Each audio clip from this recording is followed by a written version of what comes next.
2 leti in 3 mesece smo priča temu, kako je ta državni zbor, zakonodajni proces, kako je dobesedno ograbljen. 2 leti samo njemu opazujemo, mi in javnost, kako recimo predsednica državnega zbora s podporo koalicije krši poslovnik, krši zakonodajo in krši ustavo. Zagotovo je sodu izbilo dno to, da recimo se volje 23 podpisov poslank in poslancev, za katerimi so ljudje, ki so jih izvolili, in se te volje za sklic izrednih sej v državnem zboru ne spoštuje. To, da ima predsednica državnega zbora ali kdorkoli drugi v državi to možnost, da reče ne bom spoštoval volje poslank in poslancev za sklic izredne seje, te podlage nima ne v poslovniku, ne v ustavi, niti ne v zakonodajni pravni službi državnega zbora. Zaradi tega govorimo, da je institucija državnega zbora ta trenutek dobesedno ugrabljena, kajti ne spoštuje se niti minimalni standardi.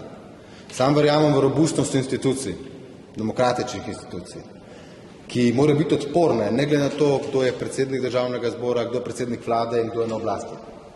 In zato se moramo boriti. In najmanj, kar lahko naredimo, je to, da pač pokličemo na pomoč druge institucije, druge organe, da nam pri tej razjasnitvi pač pomagajo. Če pa kdo misli, da je nad oblastjo, se pravi, da je nad zakonom, potem pač ni primeren za ta položaj. Zakaj se to počne? Zakaj se robustnost institucij tako pod to vlado, to koalicijo tako krši? Zakaj se institucije tako podirajo? Jaz mislim, da je iz enega ključnega razloga. To je pa strah. Ne strah pred določenimi odločitvami tukaj v državnem zboru, ampak strah pred volilkami in volilci, ki jih pač dnevno zapuščajo. In zaradi tega so rekli, dovoljeno je pač vse.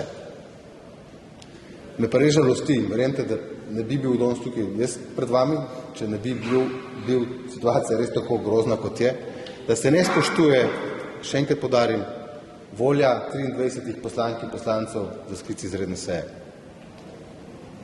Nikjer ne piše, da lahko predsednica samovoljno reče, da tega ne bo naredila.